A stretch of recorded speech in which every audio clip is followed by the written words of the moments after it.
नमस्कार, आप सभी का बहुत बहुत स्वागत है मेरे इस खास डिजिटल प्लेटफॉर्म प्रभात ऑफिशियल न्यूज़ में। और आज हम चर्चा करने जा रहे हैं नेपाल हिंसा के बारे में। कल हमने आपको बताया था कि किस तरह कोरोना के दौर के बाद यानी 2020-21 के बाद अफ़गानिस्तान, श्रीलंका, म्यांमार, पाकिस्तान, बांग्लादेश और अब नेपाल में हिंसा हुई। इसे हिंसा कहिए या तख्तापलट कहिए, लेकिन जिस तरह से हिंसा हुई है तख्तापलट की पूरी संभावना है, क्योंकि जो सरकारें चल रही थी, जो स्थितियां बन रही थी, जो संवैधानिक चीज़ें वहाँ बनी थी, वो अब बदल गई है। वो अब वहाँ के लोगों को रास नहीं आ रहा है। यही कहानी, यही घटना सभी देशों में हुई थी।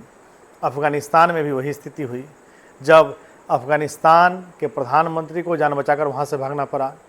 बांग्लादेश में भी वही स्थिति आई, जो शेख हसीना, जो कि बांग्लादेश के विकास के नाम से जानी जाती थी, आज भारत में रह रही है, वह भी जान बचाकर भारत आई। आपको बता दें कि श्रीलंका के राष्ट्रपति, खबरों में जिस तरह से आपने देखा था वो कहानी पूरी तरह से सच थी, और ठीक वैसा ही वाकया नेपाल में देखने को मिला। जब नेपाल में यह खबरें आई कि नेपाल में वहाँ के प्रधानमंत्री केपी शर्मा ओली ने सोशल मीडिया पर बैन लगा दिया। बड़ा साधारण सा खबर है कि भाई सोशल मीडिया के ऐप पर तो बैन लगता ही है, जैसे भारत में टिकटॉक बैन हुआ था और नेपाल में भी कई तरह के ऐप्स को वहाँ बंद कर दिए गए थे, लेकिन सोशल मीडिया पर पूरी तरह से प्रतिबंध लगाया गया। उसके पीछे वजह क्या थी, आइए आपको हम बताते हैं कि इस पूरे घटनाक्रम में हुआ क्या था। स्क्रीन पर आपको एक तस्वीर दिखती होगी।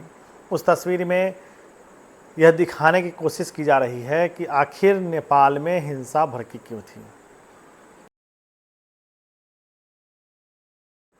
1 जून 2001 को नेपाल में नेपाली शाही नरसंहार का नाम दिया गया, जिसे दरबार हत्याकांड के नाम से भी लोग जानते हैं, जब राजा वीरेंद्र और रानी ऐश्वर्या सहित 9 राजशाही परिवार के सदस्यों की हत्या हो गई थी।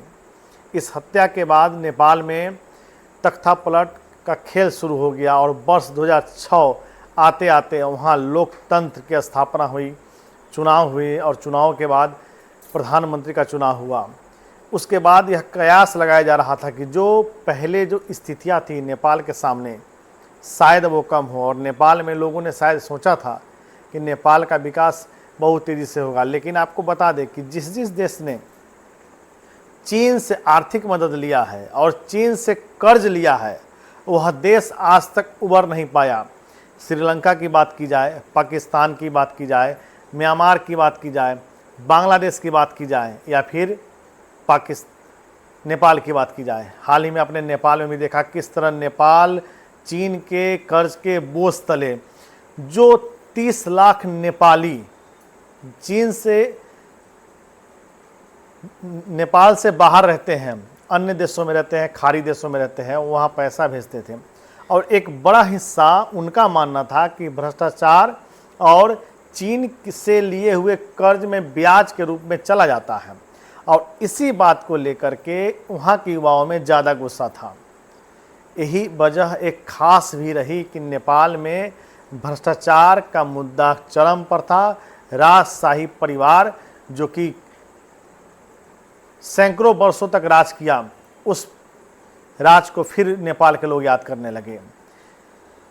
केपी शर्मा ओली जब प्रधानमंत्री बने तो उनका यह दावा था कि नेपाल का हम विकास कर रहे हैं, लेकिन इतना ज़्यादा कर्ज था कि एक बड़ा हिस्सा नेपाल के सरकार का चीन के कर्ज में चला जाता था। इसको भ्रष्टाचार का नाम दिया गया और बड़े पैमाने पर भ्रष्टाचार भी हुआ। चूँकि जो तस्वीरें निकल कर आई थी, उस तस्वीरों को देख करके सहज अंदाजा लगाया सकता था कि वाकई में भ्रष्टाचार हुआ है, और इसे नेपाली युवा नेपाल में भ्रष्टाचार का नाम दे रहे थे। और यही एक खास वजह रही कि एक तरफ जहां भ्रष्टाचार था, दूसरी तरफ बेरोजगारी थी, और इसके बीच यह हिंसा हुई, तख्तापलट की घटनाएं हुई। बालेन शाह का नाम सामने आया। 35 साल का यह युवा नेपाल में पूरे तख्तापलट का गवाह बना, नायक बना, लेकिन उसने पद लेने से इनकार कर दिया। यह पूरी कहानी उस नेपाल की है जहां पर 34 लोगों की मौत हुई और लगभग 3,400 लोग आज भी गिरफ्तार हैं, जेल के अंदर हैं।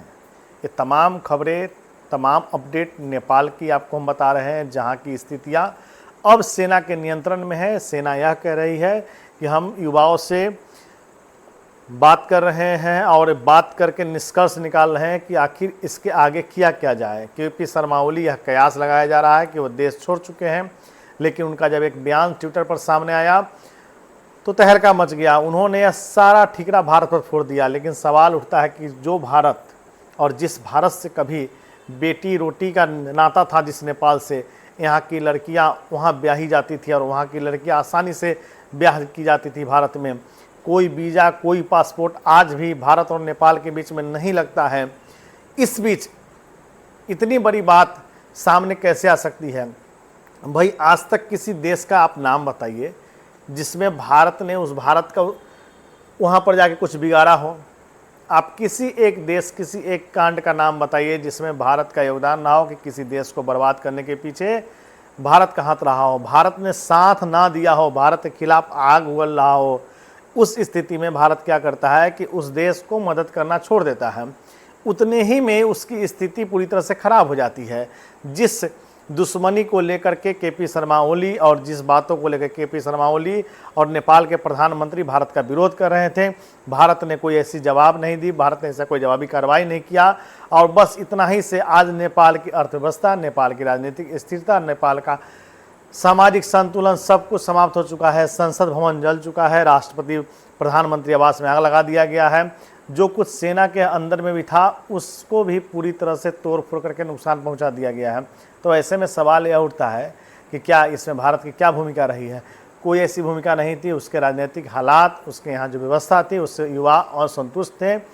जो उनका आय था उससे ज़्यादा वह व्यय कर रहे थे, कर्ज में दे रहे थे, ब्याज में चुका रहे थे। और इस बीच ऐसी स्थिति बनी कि नेपाल के लोगों को सरकार की तरफ से मदद मिलना बंद हो गया और आर्थिक मदद की चाह में युवा और रोजगार की चाह में तमाम युवा बाढ़ लगाए बैठे थे। लेकिन एक चिंगारी ने पूरे आज नेपाल को जलाकर राख कर दिया है। हम तमाम अपडेट आप तक लेते आएंगे, उन कारणों को बताएंगे जिससे नेपाल में अस्थिरता हुई, तख्तापलट हो गया। बांग्लादेश, म्यांमार, अफगानिस्तान, श्रीलंका और अब नेपाल। लेकिन भारत के जिस तरह पड़ोसी देश में, पड़ोसी मुल्कों में इस तरह के हालात पैदा हो रहे हैं, उससे कतई अच्छे व्यापारिक स्थिति की परिकल्पना नहीं की जा सकती है। धन्यवाद।